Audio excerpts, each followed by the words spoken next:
Hi Katie. Hi David. So this is Katie Glen, who's a business therapist. What kind of problems do you address in your business therapy, Katie? I tend to work with people, individuals, entrepreneurs or business owners or people that are in a certain level of their career but they're stuck. And there's a psychological sticky point there.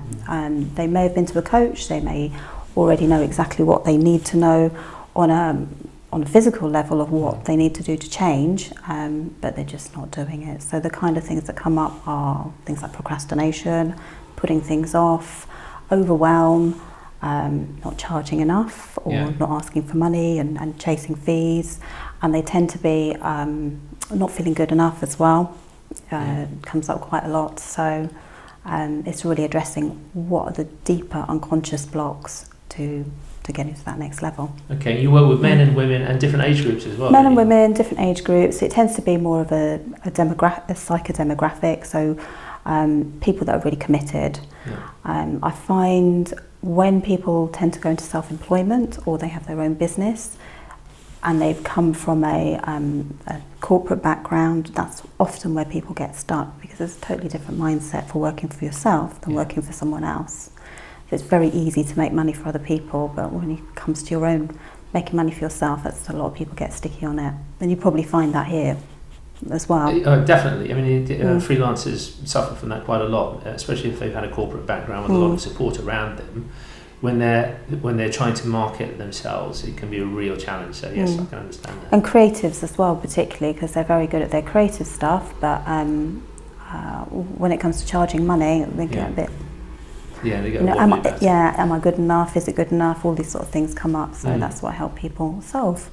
Okay, well, business therapy sounds like quite a wide area. I mean, what techniques do you employ when you're doing your therapy? I use very sophisticated techniques in hypnosis. I also use mesmerism, which is where hypnosis has come from. So you're looking at making changes on the physical level as well as a psychological level. Every thought that you have creates a physical reaction in the body. So if we're stressed or if we've got some kind of trauma that's going on, it will be stored in the body at some point. So it helps to deal with that as well. Well, I have to admit, I know absolutely nothing about hypnotherapy. Should a person be scared? No, it's a very easy way, well, not easy, it's a very quick way of making long-term change when you're using the right techniques. There's lots of different techniques that you use in hypnosis. All hypnosis really is, it's a communication channel to be able to get into the subconscious, which is where people's problems tend to be stored. Because if they were in our everyday conscious mind, there wouldn't be a problem, you'd work it out and you wouldn't have the problem. So we're really going to where the root of the cause of the problem is. So we're not talking about mind control here, are we? No, we're looking at accessing a part of the mind that has got information so that we can solve whatever is holding the person back from getting on with their business and their life. Okay, so what sort of results have you had? I mean, have you got any case studies you tell us about? A couple of examples.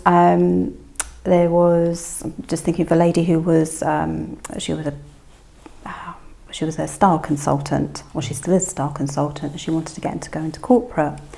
And she was a very good speaker. She was a very active member at her Toastmasters, and she's a very good networker, but she was terrible at following up. And so when you're networking, you don't follow up, you don't get business.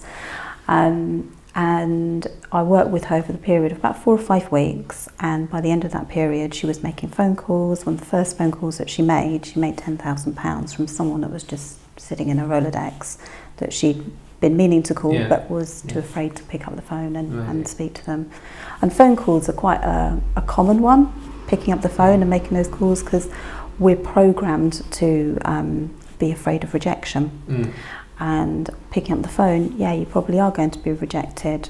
The way that I see making a phone call is actually you're closer to getting that yes rather than someone saying no. So it's quite a common one that comes up. Okay.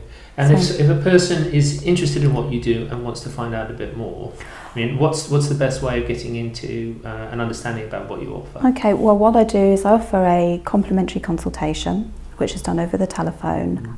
What I will do is send you a little questionnaire in advance so I can understand a little bit about you and your business and what your big challenges are before that call, so that we can understand and have a conversation of what your ambitions are, what it is that you want to get solved, and really to help you to make a decision whether or not you want to work with me. And then if that is the case, then I'll offer you a programme that is suitable and right for your needs. Okay, Katie, thank you very much. Thank you.